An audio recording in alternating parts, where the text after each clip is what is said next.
3, 2, 1, action! Hi everyone, welcome to another My Kids Locker Empathy Tale podcast episode. This is Victoria Wolders, your host. I am a mother to 2 amazing kids, a wife to an amazing husband, and I'm also a teacher as well as a mindful educational storyteller. If you want to connect with me, please reach out to me at mykidslocker.com.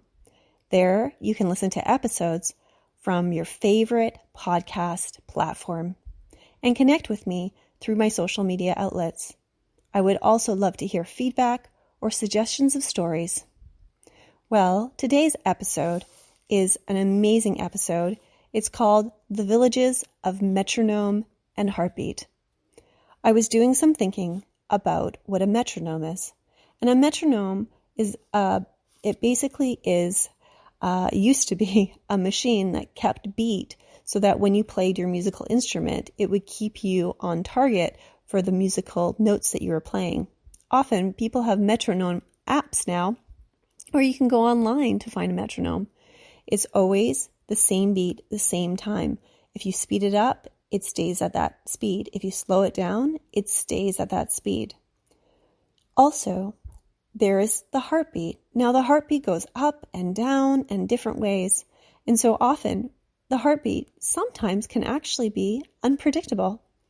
So this story is about 2 villages, a village of Metronome and how they raise their children, and the village of Heartbeat and how they raise their children.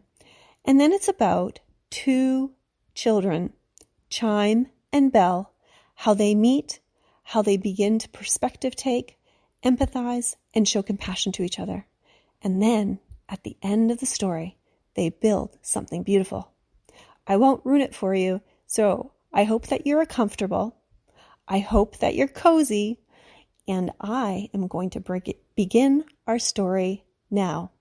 Enjoy the story of the villages of Metronome and Heartbeat. Okay, so we're at episode 70, and this one is called The Villages of Metronome and Heartbeat.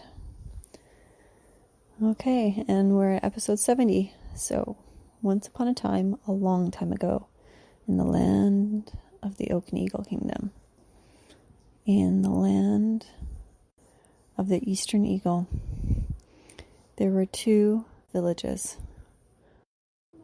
on different sides of the river, different sides of the majestic river that ran from the majestic mountains in the land of the north. And these 2 villages were very different, but yet very similar. See, the first village was the village of Metronome, and metronomes are known to keep beat for different music. And when the babies were born in Metronome, they were given a small little locket around their necks. That was a metronome. And it was set in sync with their parents. And the parents set their metronome around their necks in sync with the village. And the village set their metronome in sync with the mayor. So all of these people in the village of Metronome all had constant ticking going on. They were allowed to walk at the metronome beat. So the village of Metronome would walk around, and every day these people would walk the same beat that was beating against their chest. They would talk in a staccato way so that it would meet with the metronome. And they'd even work in the same beats as the metronome. Every day it would beat, beat, beat. And they would walk, walk, walk. And they would talk, talk, talk. And they would work, work, work. And everyone in Metronome knew that they were all going to grow up, and they were going to be what their parents were, and they were going to act the way their parents acted. They were going to eat the way their parents ate, and they were going to live in the village that their parents lived. That was the village of Metronome. On the other side of the river was the village of Heart Beat. Heart Beat celebrated the importance of each individual heartbeat. So when a baby was born, instead of giving them a metronome, they would give them a locket, and the locket would have nothing in it.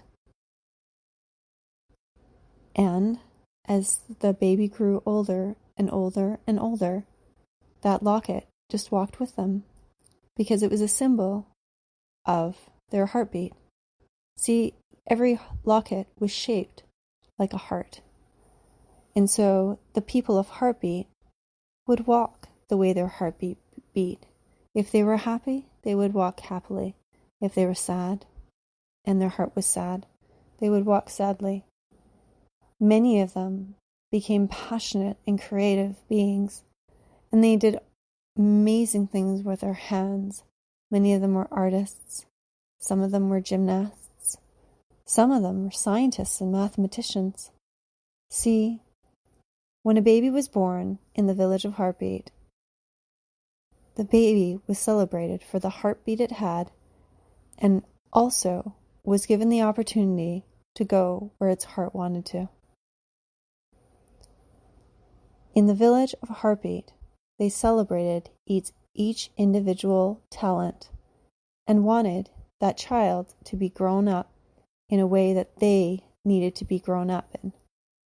So if their parents had just happened to be a mathematician and a gymnast, and the child was an artist, and the child became an artist. There were times in the village of Heartbeat where things were very disorderly. See, people wouldn't always pick up after each other, and they were so enthralled with just doing art and dance and celebrating each other's heartbeats that sometimes they'd forget about the time, and they'd sleep in, and sometimes they'd even forget to eat. The village of Metronome that was on the other side of the river was just the opposite. They were very controlled. They had big castles because they had time. They placed each brick along with the beating of a metronome, and they knew how tall the castles needed to be and the village houses needed to be. They knew the distance between every single cobblestone, and they knew how long it would take to do all that work. They would always have breakfast at the same time, lunch at the same time, and dinner at the same time. See, even though both villages worked off a beat, they were very different. The metronome always was separated at distinct times, and Heartbeat was very different and had different beats and different harshnesses and softness, and it would speed up and slow down depending on the heartbeat of the individual. Well, one day in the village of Metronome, there was a boy born, and his name was Chime, and he was given a metronome. And just as he was born, the metronome started beating, and he knew, and his parents knew, that this would be the beat that he would hear for the rest of his life. On the other side of the river, at the exact same time that Chime was born, a beautiful baby girl was born, and her name was Belle. See, they were born at the exact same day, in the exact same hour, exact same minute, in the exact same second. But Belle was blessed with a heart locket, and she got to follow her heartbeat. Both villages did not talk to each other, although both of them had very wealthy materials to trade. They always chose to trade with other people. See, the village of Metronome always thought the people of Heartbeat didn't do what they needed to do. And the village of Heartbeat always looked at the village of Metronome and thought they were too stuck in their ways. Well, one day, when Chime was a little older and he was a teenager, he was walking along the bank of the river, of the majestic river, and he happened to glance over at the village of Heartbeat. There he saw Belle, and he noticed her from a distance because she was dancing. See, he hadn't really seen anyone dancing before. He'd seen people walking fast, he'd seen people walking briskly, but he'd never seen someone dancing. He was memorized by her. His mesmerization was just at the tip of the iceberg because he started to realize that he might like to dance too. So as he watched her, and she didn't know he was watching her, she didn't know he was watching her,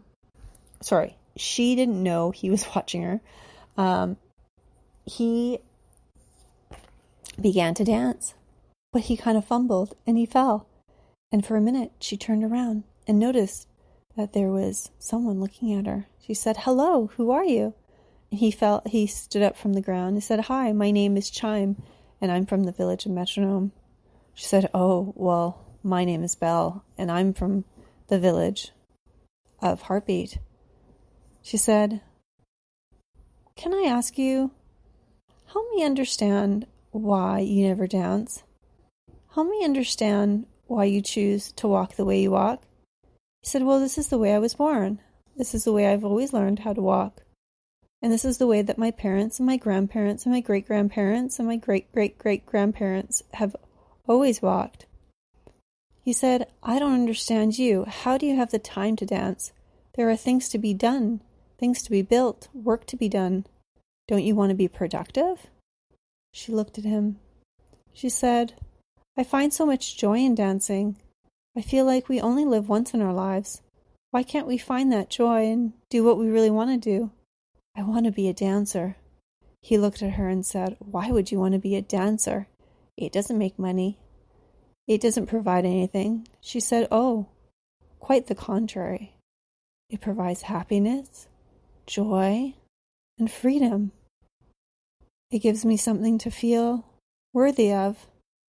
He looked at her and said, "I don't really appreciate that. You want to make sure that you live a productive life." She said, "In your perspective, you think walking, acting, and working to a metronome is a productive life. In my perspective, living a life that follows my heartbeat, follows my joys and my passions, and it gives me wings to fly, is an opportunity for me to be able to give to other people the joy that they may have had once or maybe will have. See, my grandmother, she's ill. She can't dance anymore, but it's one of her favorite things for me to do, and for her to see, is to me dance, and that's a gift enough." He looked at her and said, "I don't understand." And she said, "Well, I don't understand your ways either. But let's keep meeting back here on the bank. Maybe we can talk to each other and learn a little bit about our families and why we are the way we are." So, for the next couple months, they kept meeting on the bank of the majestic river. They were hidden away on the side of the metronome village. He was hidden away by a large wall, so no one would actually see him. On the other side, on the village of Heartbeat, there were beautiful poplars that hung down like willow trees, and she was sheltered by that. So she would talk to him about what she sees as freedom, and he would talk to her about what he saw as freedom.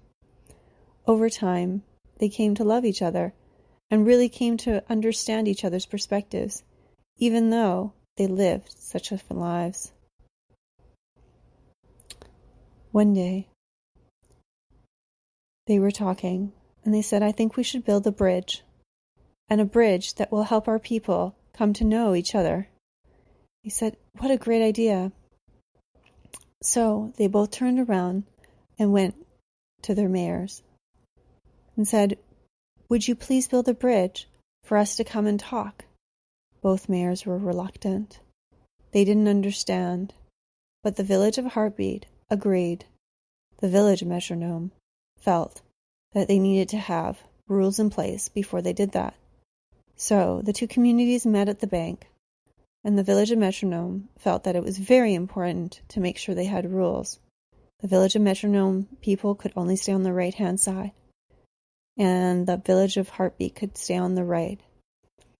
And village of Heartbeat really felt it was important that the bridge be colored and bright and exuberant.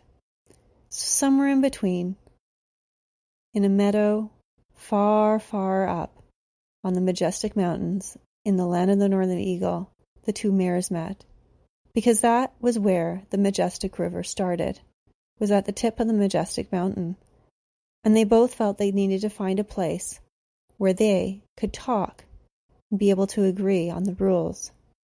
So they did.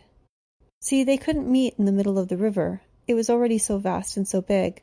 But what they could do is go to the source, could see the source of the majestic river. And that's what they did. They went to the very source of the majestic river, and there they stood at the very top of the mountain. And they said, this is where the source is that divides our rivers, or divides our towns. Let's us come together and see our similarities. We both love our children. We love our families. We love our village. We love our community. Perhaps through chime and bell, we can grow deeply as a community together. The mayors agreed, and that day they began to start planning a bridge. It took many months to build a bridge, but in the end, they decided to name the bridge the Chime Bell Bridge, because the Chime Bell Bridge helped them remember that it was chime and bell that united both kingdoms, or both towns, the town of Metronome and the town of Heartbeat. See, they always were going to be different, but they could find some common ground, and in the end, they found a common bridge to build over the majestic river. And both villages, the village of Metronome and the village of Heartbeat, lived happily ever after with their new king and queen, the king chime and the king bell. The end. Thank you so much for joining us for episode 70. And this one's the villages of Metronome and Heartbeat. Thank you so much for joining us. And one reason why I wrote this was I was doing some thinking about how people can get angry at each other. And I was thinking about a story that a relative told me about how she had a falling out with a friend and how they don't talk anymore. Sometimes what happens is we have different perspectives of life. And sometimes we have to go back to the source to recognize the importance of care and compassion. And I think that's what the village of Metronome and the village of Heartbeat eventually do, is they find that common source. And they had to go really high up the mountain, but eventually decided to build that bridge. And they named it in honor of those two people who started that talking. And I hope today in your life that if you are struggling with anyone, that through perspective taking, that there could be some bridges built, and maybe you could start that conversation. So, with that, I'm going to end it. Thank you so much for joining us. It's Thursday, October 17th, 2018. Well, I hope that you really enjoyed today's episode and the story about the villages of Metronome and Heartbeat. I know I sure did, and I loved the ideas of that there were two different villages with two different very perspectives on how to raise their children, but yet we had Chime and Bell come to know each other, and they built a connection, and in turn, their villages built a connection. How can you build a connection with other people today? How can you connect with people that might be a little bit different from your philosophy, or maybe how you approach life? Take some time today to try to reach out to someone that you may be in conflict with. Maybe you've had a disagreement. Maybe you see something in a different perspective. Take some time to learn their perspective and lean in. Be curious. Well, thank you so much for joining us today for another My Kids Locker Empathy Tale episode. I hope that you can connect with me at mykidslocker.com, and I hope until next time, you too will create compassion one story at a time. Thank you so much for joining us. This is your host, Victoria Wolders. Thank you.